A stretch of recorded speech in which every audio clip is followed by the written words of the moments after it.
Hey, it's the Latino Newsletter podcast, a show about us all the time. I'm your host, Julio Ricardo Varela. A special thanks to the generous support from the Latino Community Foundation for season 1 of this podcast. And you can learn more about the Latino Community Foundation at latinocf.org. Okay, this is episode 4, okay? 4 episodes of the Latino Newsletter already out, and we're going to go back to the 2024 election cycle as we look at politics through a clear Latino lens. We're going to polish it up a little bit. So Thursday night is when Kamala Harris officially accepts the Democratic presidential nomination in Chicago. And to say the least, this summer politically has been intense. I mean, I was not born in 1968, nor I pretend to think that I'm from 1968. But wow, okay, so it's been a summer of summers. And over the last few weeks, to come back to the Latino lens, you see what I'm doing here? There's been a lot of chatter about how well Harris and her running mate, Minnesota Governor Tim Walz, will do with Latinos. Everyone has their opinions. Just go to my X feed for this week and check it out. All the opinions. But it's safe to conclude right now, if you really want to report something factually, that Kamala Harris is doing better than Joe Biden with Latinos. Okay? Now, remember the debate, the Biden debate? Like, who doesn't, right? After that debate, and if you follow the post-debate Latino polling, Joe Biden was on course to garner the latest Latino vote of any Democratic presidential candidate since Jimmy Carter in like 1980. Like, we're talking way pre-internet. We're talking landlines, like 1980. Okay? So Harris and Walz are polling in the mid-50s now. And there were polls for Biden post-debate that had him with Latinos at like 36%, like in the case of Pew Research. They're in the mid-50s right now. And while that is not the historical level for Democrats, which is around 65%, you could say whatever you want. Harris is doing better with Latinos than Joe Biden. That's all you can make the conclusion on, okay? So with the DNC ending Thursday after Harris accepts the nomination and everyone's partying in Chicago, at least from my perspective, the Harris-Walz ticket is going to need Latinos in swing states like Nevada and Arizona if they want to win in 2024. Although, and I'm going to make this very clear because when I'm on Twitter, everyone just looks at your tweet. I'm actually giving you context, okay? There's still a question that remains here. Will they need the 65% Latino support in 2024? Or is it something different, right? And what I say is, and in 2021, Pew Research came out with a poll of validated voters of Latinos and said that Biden won with 59% of the Latino vote to Trump's 38%. So that's not 65. And again, I'm not saying that Trump did not gain with Latinos. Everyone knows that. I'm also acknowledging the fact that Joe Biden did not do as well with Latinos as other Democratic candidates. Simple as that. But here's the thing. Is that the path to victory, or is it something different?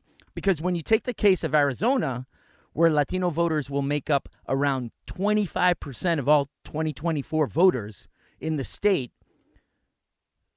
does Harris have to like crush it in Arizona? Or, because Arizona is Republican, Independent, Democrat, and there's a lot of independent Latinos, or are they just part of a bigger coalition, right? So what does this all mean? I know that was a long explanation, but I got fired up this week about all this. And my next guest has some insights. So as we do on the Latino Newsletter, I'm going to read part of her official bio. Maritza Félix is an award-winning freelance journalist, producer, and writer in Arizona. Maritza is the founder of Conecta Arizona, a Spanish-language news service that connects people in Arizona and Sonora primarily through WhatsApp and social media. She is the creator of Cruzando Líneas, a podcast of new border narratives. She is also a co-producer and co-host of Comadres al Aire. In 2022, Maritza was named Innovator of the Year by the Local Media Association and received the 2022 Cecilia Weissman Award for Best Hispanic Multimedia Journalist from Northwestern University and the National Association of Hispanic Journalists. And if you know who Cecilia Weissman is, that is an amazing accomplishment. Maritza, hey, welcome to the Latino Newsletter podcast. Muchas gracias. It's my pleasure to be here. Bienvenida. So listen, Conecta Arizona is in the middle of 2024 election coverage. You're doing a fabulous job. So tell me where the state of Arizona is at today. And what do you think, at least in your reporting and what your group does, what do you think a winning coalition is for Harris and Walz out in Arizona? Well, Arizona, Ricardo, it is on fire, literally. We're over 110 degrees today in Arizona, and it's hot because of the weather and because of the political climate. It's been a very interesting year. If you have asked that question 2 months ago, nobody was excited about the elections. Right. Everybody was like, well, let's see what happens in November. After Biden stepping down, Kamala Harris and Tim Walz taking the lead on the Democratic Party. Everything has changed. Kamala was here a couple of weeks ago. It was more than 50,000 people that showed up just to support her. Donald Trump is going to be here this week, and he's like pushing the ads in social media, trying to fill the same space that Kamala Harris and Tim Walz sold out in less than 24 hours. But if we look at the numbers of Arizona, Arizona is still a very Republican state. Mm-hmm. Republican voters are the majority of the state. Then the second place is independents, and then Democrats are in the third place. We don't know what's going to happen. Let's see what happens this Friday after the Trump rally, and we could have a better idea of how November is going to look like for us. Okay. And I like the way that you broke it down. You know, it's Arizona's still very Republican, independents. Where do Latinos fall right now in all your reporting, and especially what Conecta Arizona has been doing? How would you describe a typical Kamala Harris Latino or Latina supporter right now? And how would you describe a Donald Trump Latina or Latino supporter? That is very easy. Something that I was that I I, was I meant to love the share. fact that you're like, yeah, that's an easy question. I was like, I'm not trying to. That was all right. So give me the answer, my friend. No, but something that I was gonna tell you, when we went to cover the Harris and Waltz event in Glendale, Arizona, a couple of weeks ago, everybody was having fun. It was excitement. There was people wanting to have answers of what's going to happen in the United States in the next 4 years, but they were excited about the future. There is people that they don't want to look back. They're ready to start something new. They're ready to heal. They're ready to move forward. And a Trump supporter is completely different. That's something that we have noticed. While during the Kamala Harris and Tim Walz rally, everybody was excited, were having fun. They were full of joy. The Trump supporters look quite different. They look like they're like inspired or moved by rage. They want to keep the status quo. Well, the one that we had when Donald Trump was president, and they are very resistant to change. They're always fighting against something. They're not always fighting for something. And that's the difference that we can see between the two of them. But if you look them, if you're just taking a walk in the street, you will not be able to tell the difference unless they're like wearing the red MAGA hat or they're like having these flags in their trucks or whatever, because they look the same, but they have different motivations and they have different priorities when they're making the choice of who they're gonna vote for. Another good thing is that you can actually notice when something is mobilizing people to vote regardless of the candidate, because they're very, very outspoken. And that's something that we have seen in Arizona lately. People are not afraid of showing their colors, they're not afraid of showing their belief in the way that they dress, in the cars that they drive, in the flags that they have in their house, outside in their houses, in their yards. So that's something that we're starting to notice. People are unafraid of showing who they are supporting, who are they rooting for the next November elections. But it's fun trying to understand, because not everybody is black and white. We can see this gray scale that it has been every time it gets bigger and bigger and bigger, because people are complicated. We are complicated. We can be rooting for someone because of the economy, and then we can rooting for the other candidate just because how we feel about abortion and border security and immigration and those issues. So it's going to be quite complicated to see who's going to win in Arizona. Let's see how the rally goes this Friday when Trump tries to sold out the same arena the Harris and Walz actually sold out in less than 24 hours. He's really pushing. We can see the ads in social media. Today, there's still tickets available. They're like giving them away for free. It's like people come to our rally.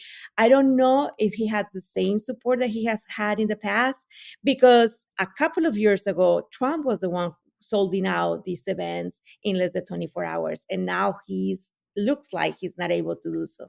And it's only going to get more intense. And there's going to be a lot of national reporters, and they're going to come in and they're going to cover Arizona, and it's a big state. I mean, the Senate election's huge with Ruben Gallego. He could be the first Latino senator in the history of Arizona, and people tend to forget there weren't the history of Arizona. There's not a lot of senators because it's a really relatively new state. That was the history mic drop. So when the national reporters and the national voices come in, and I'm sure there's going to be people that talk to you in Spanish or in English, and you, because of the independent journalism work that you're doing with Conecta Arizona.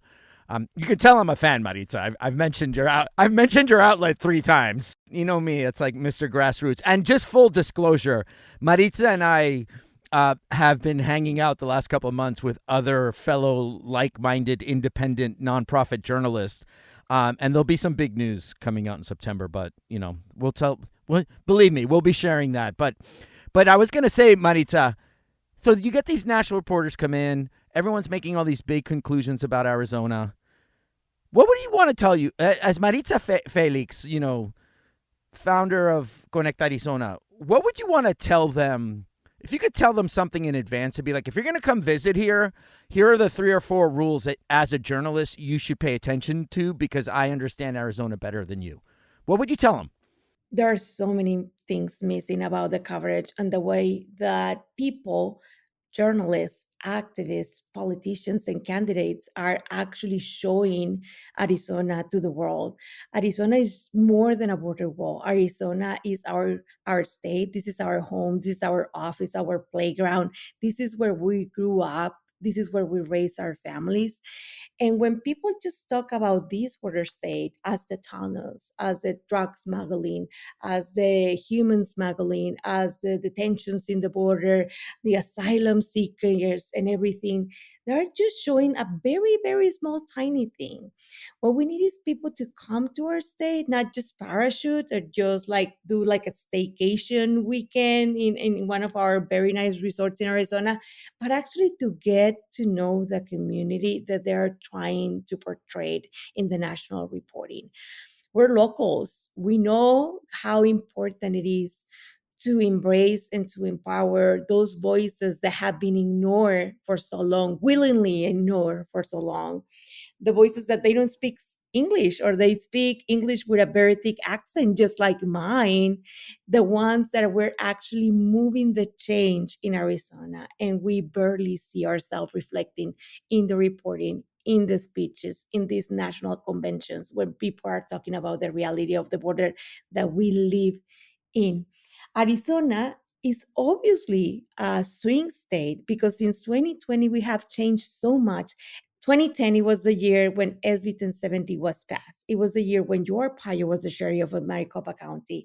It was the year that Russell Pierce, John Brewer, and all of these very conservative Republicans were in power, and they were sick of power. They were doing everything that it was aligned with their perspectives, with their values, with their interests, and not the people interests.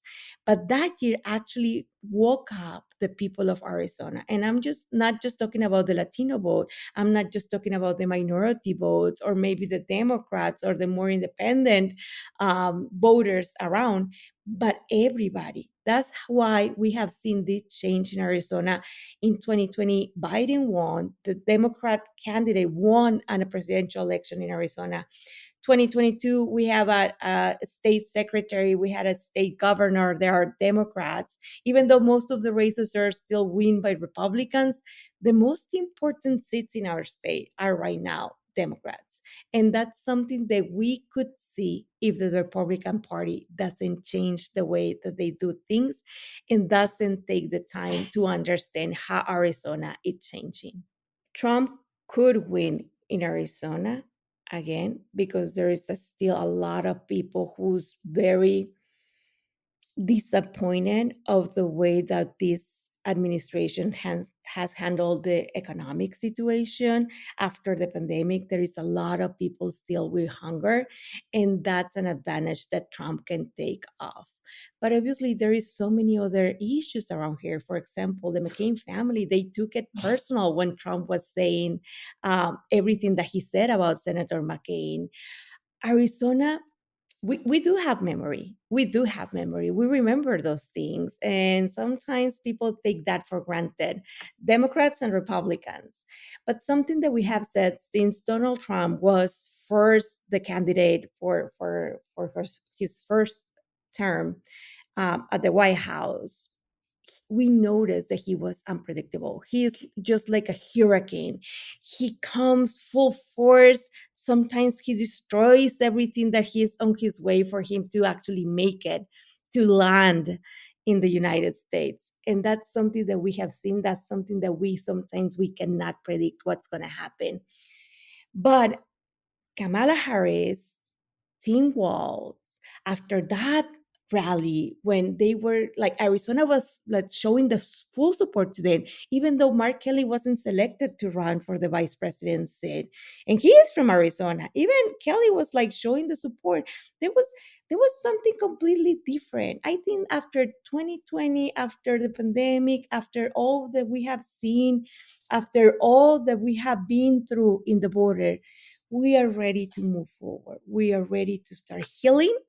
And if Trump could be in some way, somehow, that healing person, that I don't know how to say in English, ese sanador para el país, he could have a chance.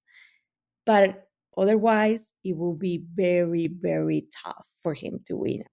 I think it's very important not to take us for granted. That's something that the Republican Party and the Democrat Party have done for a very long, long time. They think just because we are religious, because we come from very traditional families in Latin America, we're going to vote conservative. And that's not the reality anymore. Or Democrats, they think just because we want an immigration reform or we want to move forward in so many other social issues that are important for us and our families and our mixed status families in the United States, they will want to vote for them. Or just because they have a Latino last name. This is not how it works anymore. Our community, something that I have learned during the past 4 years with Conecta Arizona is the community wants to be listened, but don't just to have like another nice quote in an article, not just to have like a phrase that you can use during your like big presentations in these conventions. They want to actually be heard. They want to actually feel seen and reflected and listened to, and the whatever they're expressing, whatever they're sharing with you, even though it's joy or vulnerabilities, that are actually taken in consideration to make a change. In Arizona, we have a lot of families. There are mixed status families, but we actually have a lot of dual citizens that go back and forward in the border. They vote in more than one country for elections, for presidents and everything. And they want to be able to have a say and to have a seat in the table, to be taken in consideration. That new generation, my kids, are getting ready to take the lead, to move Arizona forward, to actually making, creating, and pushing for change, not just in this border state, but in the whole country, in a country that they can actually feel safe, seen, reflected, and taken in consideration. A country that they're building right now. Maritza Félix, founder of Conecta Arizona, thank you so much for being on the Latino Newsletter with me.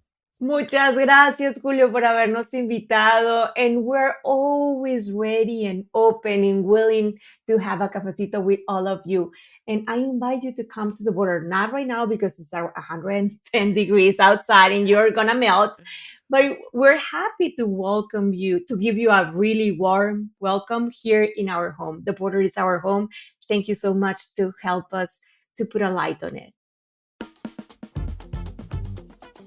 Follow Conecta Arizona and follow Maritza if you really want to pay attention to political coverage from local reporters in Arizona. Pretty simple. Anyway, the Latino Newsletter is produced and edited by me, Julio Ricardo Varela, and Joaquin Cotler, my homie and producer. And the mixing and sound design, all by Joaquin Cotler. And the music is by Cast the Characters via Soundstripe. All right, you might have heard the Latino Newsletter has a fiscal sponsor, Tiny News Collaborative. And great news, you can now donate to us at thelatinonewsletter.org and click on the Donate tab. Tax deductible. Support Latino independent media. Nonprofit. Let's do it, right? And if you like what you heard, share this podcast and rate us wherever you get your podcasts. You can also subscribe on Spotify, Apple Podcasts, Audible, iHeartRadio, and other platforms. Tweet us at Lat Newsletter. Okay? Got that? At Lat Newsletter on Twitter. And everywhere else on social media is the Latino Newsletter. Okay? So I'm going to stop explaining that. You guys can find us. We're growing. Believe me, there's going to be a lot of updates I'm going to be sharing soon. And if you ever want to write to me personally with fan mail or hate mail, I read them all. You can also send me an email to julio@thelatinonewsletter.org. We will be back next week with another guest. Peace out, y'all.